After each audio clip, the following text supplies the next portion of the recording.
Bien, bonjour à toutes et à tous et bienvenue à ce nouveau webinaire de Géochronique et de la Société géologique de France.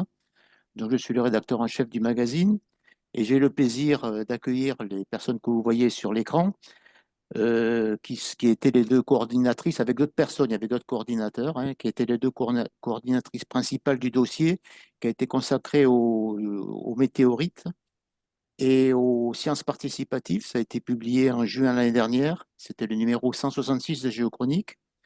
Alors, Brigitte Zanda, qui est enseignante chercheuse au musée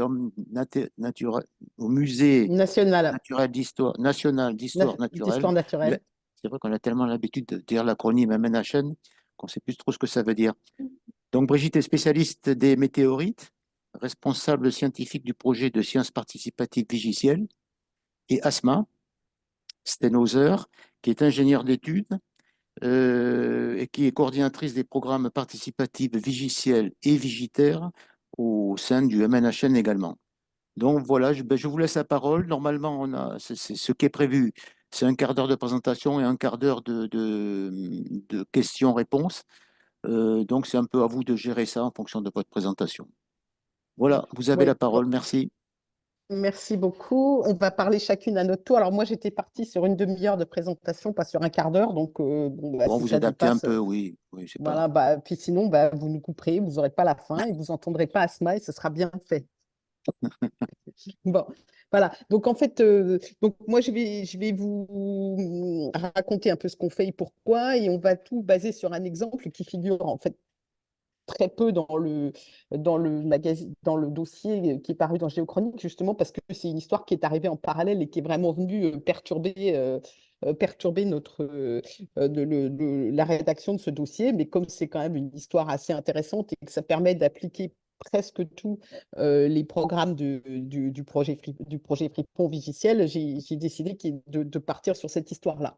Voilà, donc c'est une histoire qui commence le 12 février l'année dernière. Et quand ce monsieur Christian Charnetsky, qui est astronome et qui surveille le ciel à la recherche des nouveaux astéroïdes, découvre un petit point ici, que je vous ai entouré ici parce que c'est difficile, il se dit, tiens, ça, c'est un astéroïde qui n'est pas répertorié, je ne connais pas. Et donc, il va l'étudier pendant un certain temps. Il va voir que ce petit point se déplace, parce que ce que vous voyez là, c'est les étoiles qui se déplacent et il a fixé le point. Et donc, ce point se déplace par rapport aux étoiles.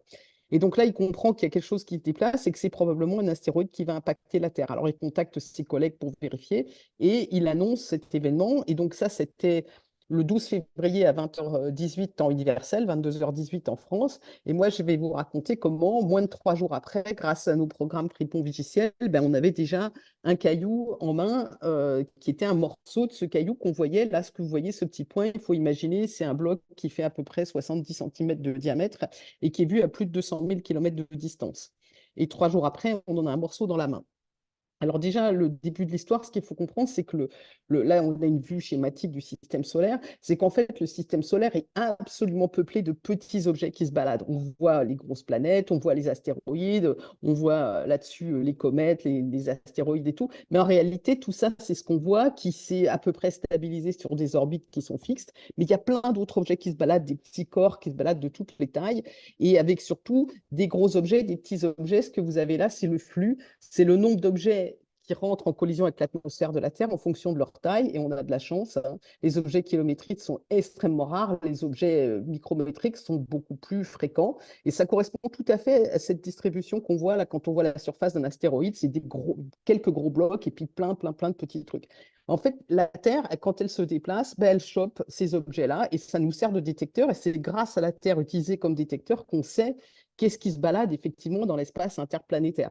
Et donc, il y a des objets caractéristiques qui ont été retrouvées, et en particulier donc, celui de l'année dernière dont on a parlé, ça reste un diamètre qui est très petit, là, qui est de l'ordre du mètre. Et ça, c'est différents astéroïdes qui sont entrés en collision avec la Terre, ou bien pour celui-ci qu'on est allé visiter. Et donc, ce qui nous intéresse, c'est les petites poussières qui rentrent ici, les objets qui sont susceptibles de lâcher des météorites, et puis les cratères. Et en fait, ce qui est vraiment important à se rendre compte, c'est que si l'objet est trop massif dans cette gamme de taille-là, ben, il va impacter la Terre, il va être à peine ralenti par l'atmosphère, et il va être soufflé au moment de l'atterrissage sur la Terre, il va souffler une très grosse cavité, il ne va rien rester de l'objet incident. Et puis, si c'est des petites poussières, ça donne naissance à des étoiles filantes, et les poussières, elles se consument dans l'atmosphère et il ne reste rien. Et donc, c'est dans cette espèce de gamme intermédiaire-là qu'on a des chances d'avoir une météorite qui va être, si on a un objet qui ne va pas trop vite, qui est ni trop petit, ni trop gros. Et dans ces cas-là, cet objet va avoir une interaction avec l'atmosphère qui va être relativement violente, hein, puisqu'il va vraiment impacter l'atmosphère et il va être soumis à des pressions telles qu'il va se fragmenter, hein, un petit peu comme quand vous faites un plat, ça a beau être un fluide, un peu comme quand vous faites un plat, quand vous rentrez dans une piscine, et puis l'objet va se fragmenter en plusieurs morceaux, dont les plus gros vont aller plus vers l'avant, c'est ce qu'on voit ici, et les plus petits vont être sur l'arrière. Et donc, cette météorite qui tombe, elle va avoir tendance à être fragmentée en plusieurs morceaux qui vont être répartis sur des kilomètres, et c'est ce qu'on voit là sur une photo d'origine. Alors, avant d'aborder tout ce qui s'est passé avec cet objet-là, pourquoi est-ce que ça nous intéresse? Pourquoi est-ce qu'on étudie les météorites? Eh ben parce que c'est des fragments de corps de l'espace et qu'en fait, finalement, les corps, on a visité tous les types de corps, mais en revanche, ceux sur lesquels on a atterri, il y en a relativement peu, y compris la Terre. Il y a 9 corps sur lesquels on a atterri.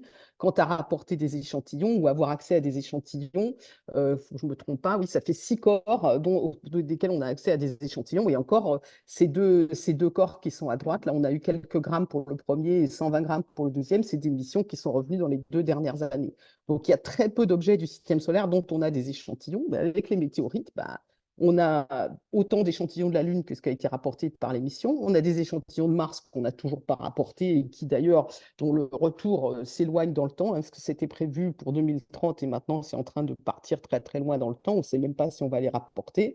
Et puis, on a des fragments d'astéroïdes. On a des milliers de tonnes d'astéroïdes, même si on ne sait pas de quel astéroïde ça vient. Quelques fragments de comètes. Et puis, donc, voilà, des milliers de tonnes d'astéroïdes. Donc, voilà, ce sont des sondes de l'espace et ce sont aussi des sondes du temps, parce que ce que vous voyez là, c'est le disque protoplanétaire dans lequel on est en train d'orbiter. Là, il y a le Soleil qui vient de se former. Et on est en train de tourner dans le disque protoplanétaire, là, qui va devenir le plan dans lequel seront les planètes. Et vous avez ces corps là qui se baladent, qui viennent de se former. Parmi les météorites qu'on retrouve, il y en a beaucoup qui viennent d'objets qui se sont formés à ce moment-là, qui ont assez peu évolué depuis. Donc, c'est vraiment des témoins directs de ce qui se passait il y a 4,57 milliards d'années. En particulier, si on vous dit que le système solaire est vieux de 4,57 milliards d'années, c'est dans ce genre d'objets que c'est daté. Donc, c'est vraiment des objets qui scientifiquement sont extrêmement intéressants. C'est pour cette raison qu'on a mis sur place ce réseau en France pour essayer de les retrouver.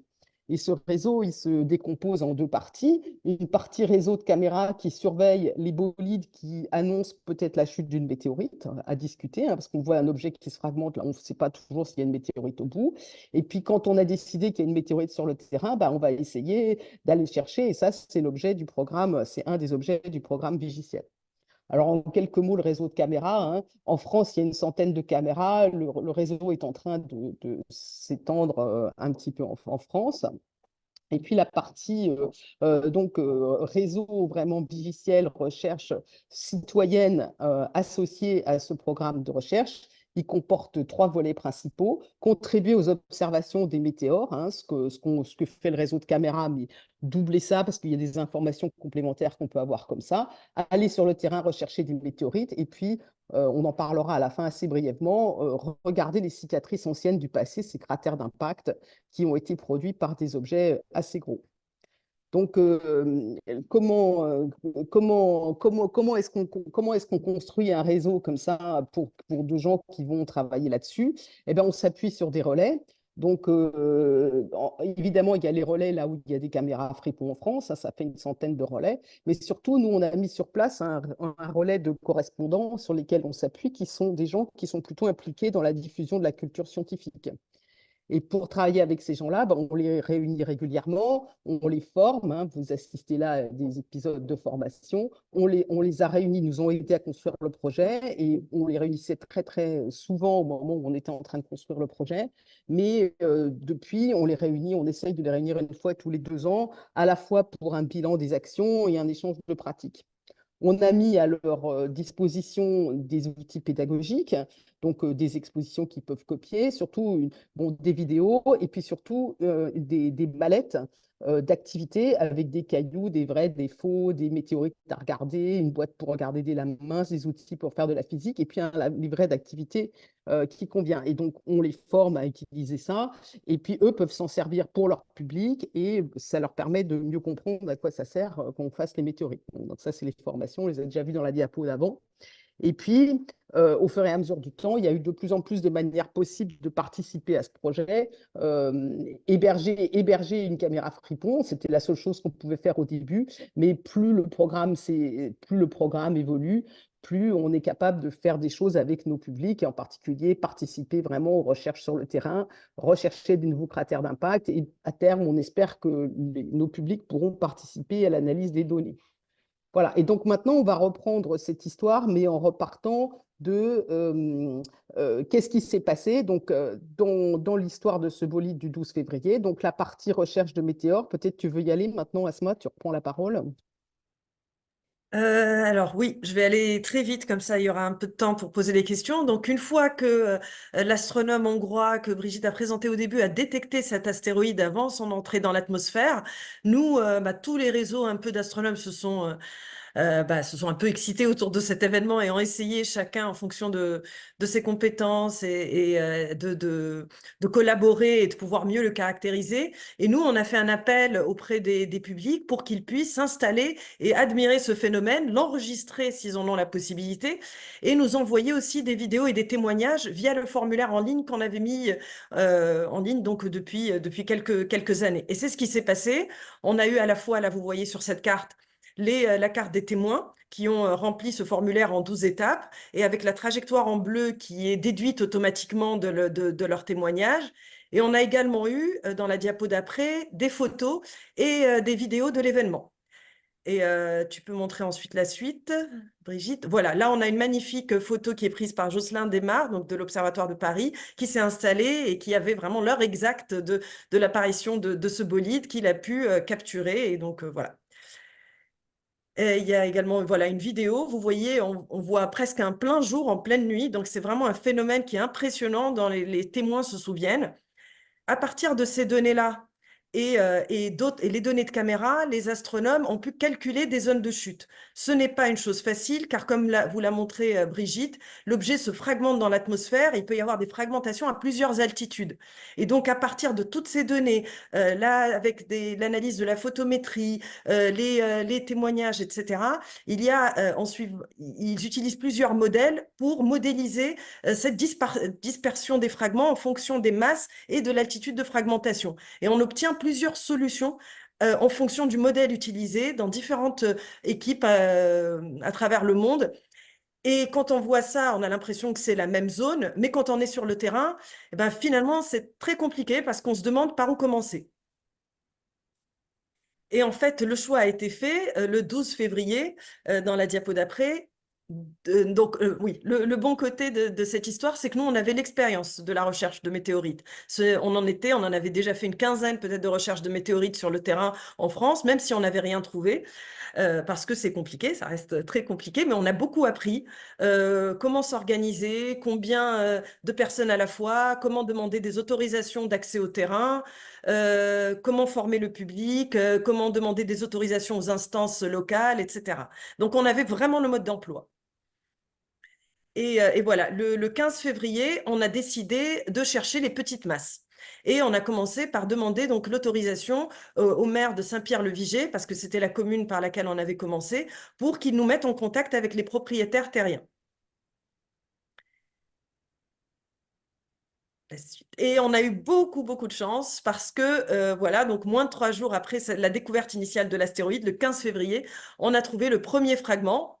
C'est surtout Loïs, que Brigitte peut montrer, donc, qui est une participante donc, qui a 18 ans et qui était déjà venue avec nous sur le terrain peut-être 2-3 mois avant en Normandie et qui n'avait rien trouvé et qui a persévéré. Et cette fois, voilà, elle avait bien compris quelles étaient les caractéristiques pour reconnaître les météorites et elle voyait que c'était une roche différente de toutes les roches environnantes. Et effectivement, c'était notre première météorite. Dans les jours qui ont suivi, il y a eu plusieurs recherches. On a reçu régulièrement des messages de gens, de citoyens qui nous suivaient et on leur donnait le même point de rendez-vous. On les formait rapidement sur le terrain en leur montrant des météorites. Et puis, voilà, on allait sur le terrain avec eux. Et voilà, vous pouvez voir ici les premières, enfin les autres découvertes, quelques autres météorites qui ont été retrouvées par des innocents et moins innocents. Là, vous voyez par exemple au milieu des enfants qui nous ont rejoints avec leur père, qui ont voulu participer. À gauche, Lucie Maquet, qui est astronome à l'Observatoire de Paris, qui est moins innocente, mais qui était tout aussi ravie de pouvoir toucher une météorite après avoir étudié les astéroïdes qu'elle ne pouvait pas toucher dans son laboratoire. Le 25-26 février, le week-end d'après, ça s'est un peu plus complexifié parce que on a vu apparaître des panneaux comme ce que vous pouvez voir ici, recherche de météorites interdites, propriété privée. Une défiance a commencé à se mettre en place parce qu'il n'y avait pas que nous sur le terrain. Il y avait également des chasseurs de météorites indépendants qui sont venus d'un peu partout d'autres pays et qui n'avaient pas forcément les mêmes méthodes que nous, qui ne demandaient pas forcément des autorisations et ça ne s'est pas toujours très bien passé. Voilà, en tout cas, le bilan pour nous est très positif parce que les fragments qu'on a retrouvés ont pu être conservés et étudiés et conservés dans des institutions de recherche et de conservation, donc comme le muséum, qui peuvent transmettre ces objets à travers des générations, les étudier et voilà, et publier les études scientifiques. Les échantillons ont été prélevés et ensuite exposés dans une vitrine en galerie de géologie et de minéralogie. Vous voyez ici, lors de l'inauguration de la vitrine, le 1er juin, on pouvait à la fois voir l'ancien président du muséum, donc Bruno David, avec des propriétaires terriens, le maire de Saint-Pierre-le-Viger, le président de la communauté de communes, Loïs, qui est revenu également et qui a pu admirer la météorite qu'elle a retrouvée, la première, et puis également Bill Bungay, qui est un mécène anglais qui en fait a acheté la plus grosse météorite qui a été trouvée par un chasseur de météorites américain qui l'a emmené aux États-Unis pour l'acier, mais lui a voulu l'acheter et l'offrir au Muséum national d'histoire naturelle et il était là pour avoir toute notre reconnaissance et remerciements. Voilà, en conclusion, toute cette histoire, en fait, a permis d'écrire aujourd'hui une publication scientifique interdisciplinaire, internationale, et qui est en cours de finalisation aujourd'hui, et qui montre que la collaboration entre les professionnels et les amateurs était essentielle, à la fois depuis le début, donc quand l'objet était dans l'espace, jusqu'à sa détection dans l'atmosphère, la recherche de météorites sur le terrain, et puis les études scientifiques. À chaque étape, il y a eu un apport des professionnels et un apport des amateurs pour pouvoir écrire cette histoire. Ah non. Voilà, là, j'ai pas le temps de détailler, mais juste pour vous dire que dans le Géochronique, vous trouverez aussi un article sur le programme, le 3e protocole de Vigiciel, c'est la recherche de cratères d'impact. Le site web est actuellement en cours de Réparation. voilà, de réparation. Et donc, vous pourrez voir, on communiquera lorsqu'il y aura la nouvelle version. Et également, vous trouverez 2 articles sur, où je vais passer vite là parce qu'on n'a pas trop le temps, sur 2 articles sur le programme Vigitaire, donc que je coordonne également, qui est un programme cette fois en géologie terrestre et qui invite le grand public à signaler des affleurements rocheux qui ont été mis au jour pour pouvoir signaler ce qu'ils observent et qu'un réseau d'experts puisse faire ensuite des diagnostics et voir si cet affleurement a une valeur scientifique, patrimoniale, pédagogique et voir s'il y a besoin d'aller sur le terrain pour faire des prélèvements. Donc voilà, on peut conclure ici. Vous avez voilà, tout dans le dossier, vous trouverez les différents articles pour en savoir un peu plus. Voilà, les 2 mails de contact, c'est nous qui sommes derrière les mails, donc n'hésitez pas à les utiliser. D'accord, merci. Merci. Alors moi, bon, première question, là, je vois la personne l'Américain qui a racheté la météorite. Là, je ne pensais pas qu'il y avait un commerce international sur ces objets-là. Et ça peut avoir de la valeur, une valeur financière importante, une météorite. Bah, Brigitte. ça dépend vraiment des météorites, en fait, hein. Ça dépend vraiment de la nature des objets. Il y en a une qui est tombée, qui a été aussi observée par des télescopes juste un an après, là, en Allemagne, et qui était un échantillon d'un type très, très rare. Ça s'est arraché à 1500 € le gramme. Le Ah oui, gramme. ah oui, ah oui. Voilà. Après, si c'est vraiment, ça dépend. Une chondrite ordinaire, c'était le cas de Saint-Pierre-le-Viger. S'il n'y a pas eu toute cette histoire autour, ça peut se vendre, ça dépend vraiment où c'est tombé, est-ce qu'il y en a beaucoup, est-ce qu'il y en a plus ou moins, etc. Mais ça peut aller dans la dizaine d'euros le gramme, voire moins même, hein. Ça dépend vraiment, il y a tout un marché international et il y a des collectionneurs. Bon, après, il y a de l'argent, il n'y en a pas tant que ça non plus. Mais là, effectivement, comme Saint-Pierre-le-Vigier, elle avait été observée, qu'il y avait eu donc, les télescopes qui l'avaient détectée avant qu'elle soit trouvée, qu'il y avait eu tous ces gens qui étaient allés sur le terrain, elle s'est vendue, elle se vend relativement cher encore pour le moment. Et Mais ça, notre, c'est imprévisible. Et notre travail, c'est justement de dire aux gens, nous, ce qui nous intéresse, c'est la valeur scientifique et non pas Ben cette oui. valeur marchande avec plein de aussi fausses idées qui circulent autour de des valeurs de ces objets. Comme dit Brigitte, il y a tous les prix et c'est une spéculation qui se passe autour en fonction de l'intérêt de l'objet. Et nous, notre but, c'est de montrer que ces objets-là, c'est un bien commun, c'est un patrimoine. On n'oserait pas poser ces mêmes questions pour des objets archéologiques, hein. On sait que c'est quelque chose qui vraiment, voilà, pour nous, c'est important que ce soit des objets, en tout cas, qui reviennent dans des structures de conservation et de recherche et puissent être transmises et étudiées. Alors, pour la petite histoire, là, pour nos auditeurs, cette météorite-là a perturbé la conception des géochroniques, puisqu'on était en pleine rédaction et en pleine conception du magazine, quand cet événement inattendu là, est arrivé. Donc, priorité à l'opérationnel, et on a eu du mal à boucler, parce que nos deux interlocutrices et leurs collaborateurs étaient déjà sur le terrain. Donc, voilà. Est-ce qu'il y a des questions, Sébastien? Oui. Comment on fait pour voir les questions, là? Est-ce qu'il y en a? Ah, c'est chat, voilà. Non, il y en a Bon, pas. apparemment, il n'y a pas de questions. Non. Alors, est-ce que je peux en poser une autre? Oui, sur les météorites, là, est-ce qu'il y a des traces de prébiotiques, d'acides aminés ou de précurseurs de la vie qu'on peut arriver à trouver, même si elles ont été plus ou moins ou beaucoup vitrifiées lors de la traversée de l'atmosphère? Alors, double réponse. D'abord, la traversée de l'atmosphère, c'est un phénomène qui dure quelques secondes, à la limite 10 secondes, quelque chose comme ça. Donc, c'est beaucoup trop rapide pour que l'intérieur de l'objet s'échauffe. Donc, autant il est extrêmement chauffé en surface et toute la surface est arrachée par le plasma qui l'entoure, autant l'intérieur n'est pas chauffé, hein. La chaleur, elle pénètre pas plus d'un millimètre. Donc, le caillou, quand il tombe au sol, il est à moins 15 degrés, hein. C'est la température d'équilibre d'un corps noir au niveau de la Terre, hein. Donc, les objets ne sont pas chauffés. Après, dans les météorites, il y a des acides aminés, il y a tout un tas de molécules organiques, effectivement, mais qui ne sont pas le résultat d'une vie telle qu'on la connaît, ça on en est absolument sûr, parce que d'abord, il doit y avoir 50 ou 70 acides aminés, je ne me rappelle plus du nombre exact, alors que dans la vie, il y en a un peu plus d'une vingtaine. Et puis aussi, les acides aminés, comme les sucres, d'ailleurs, ils ont des propriétés comment dire, d'organisation de la molécule où il y a deux variétés d'objets, ce qu'on appelle la chiralité. Il y a des formes gauches et des formes droites qui sont symétriques mais pas superposables, comme les deux mains, en fait. Et dans la vie, pour des raisons qu'on ne maîtrise pas bien, dont les acides aminés, ce qui sont utilisés, c'est toujours la forme gauche. Or, dans ce qu'on trouve dans les météorites, il y a à peu près des proportions égales de la forme gauche et de la forme droite. Donc ça signifie que ces acides aminés qu'on trouve dans les météorites ont pu servir de briques du vivant. En revanche, ce n'est pas des objets qui sont, enfin, c'est pas des molécules qui sont issues d'une forme de vie telle qu'on les connaît. Et dernière question, puisqu'il n'y en a pas d'autres, apparemment. Ah, si, il y a Patrice Guérin qui pose une Ah, question. alors, vas-y, je ne la vois pas. Vous pouvez poser votre question, là, parce que je ne sais pas comment on les voit.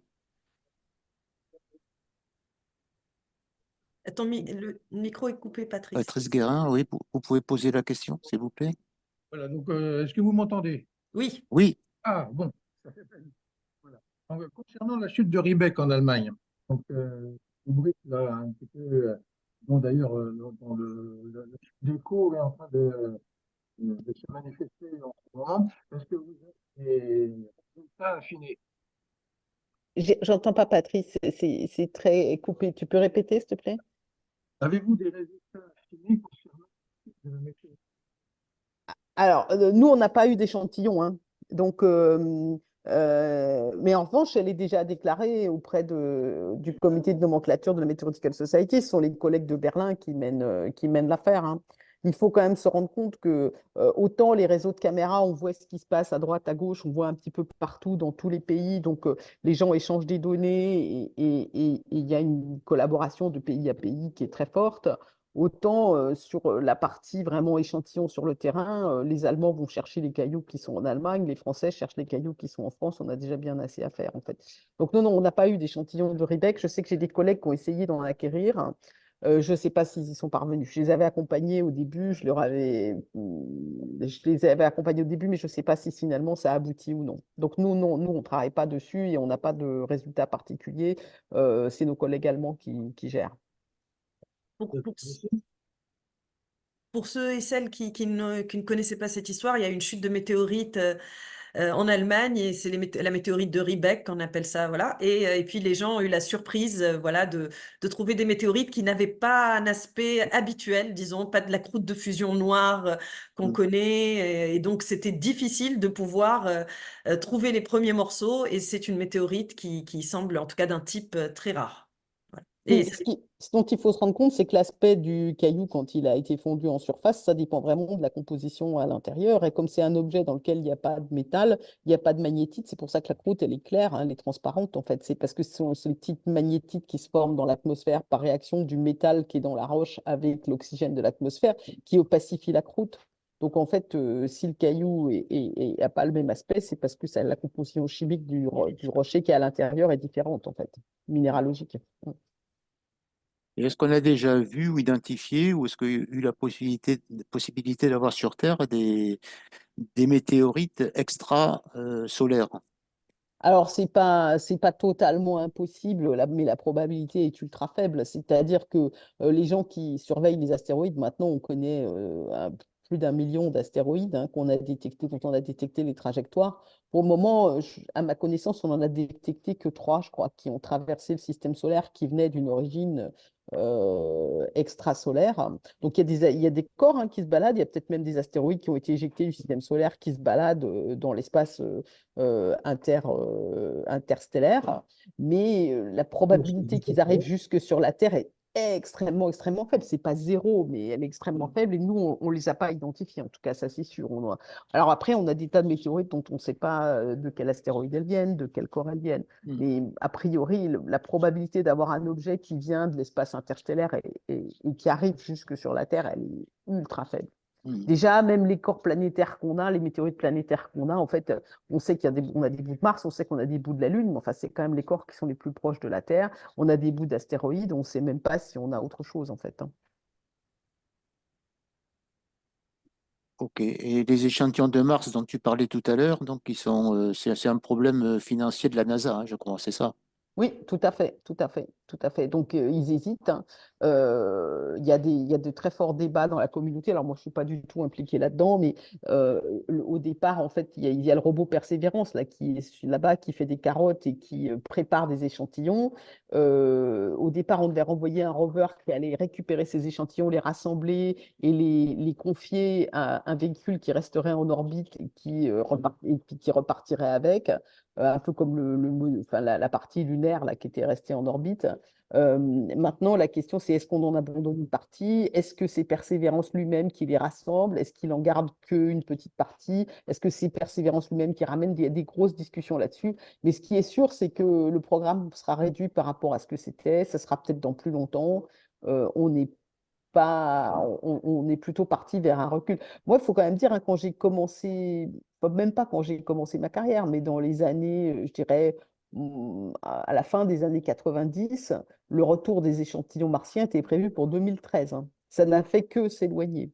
Et puis après, on n'en parlait même plus du tout. Après, on en a parlé, on dit, ça y est, ah là là, pour 2030, c'est bon. Puis vous voyez, pour le moment, ça s'éloigne de nouveau. C'est compliqué, c'est compliqué de rapporter des échantillons. C'est pas, il faut voir que pour chaque gramme que vous voulez arracher à la surface de Mars, il faut 1000 fois la masse en carburant. C'est quelque chose comme ça. Donc d'ici ce qu'on envoie des hommes et qu'on les ramène de la planète Mars, il va se passer du temps. on attend les météorites martiennes. Ah oui, voilà, ça sera peut-être plus rapide. Oui, ça c'est plus efficace. Alors après, ça n'a pas l'intérêt de savoir où C'est ça a été complémentaire. prélevé. On ne connaît pas le contexte géologique. C'est complémentaire, voilà. Voilà. Bon, est-ce qu'il y a encore d'autres interventions? Non. Bon, alors, merci à tout le monde. Donc, cette intervention va être mise par Sébastien Garneau sur le site, sur YouTube. Donc, vous pourrez, on pourra en faire aussi une publicité dans la lettre pour dire que le nouveau webinaire est en ligne. Géochronique, on aura un nouveau webinaire le 21 juin sur les bassins carbonifères permiens par Laurent Beccaletto du BRGM. Voilà, bah, écoutez, merci à Brigitte, merci à Asma, merci Merci à nos Benjamin. auditeurs, Merci Sébastien. Merci à Merci. vous. Merci merci à à vous. Sébastien et merci à tout le monde et bonne journée à vous. Bonne journée. Merci. Merci. Au revoir. Au Au revoir, revoir. merci. Au revoir.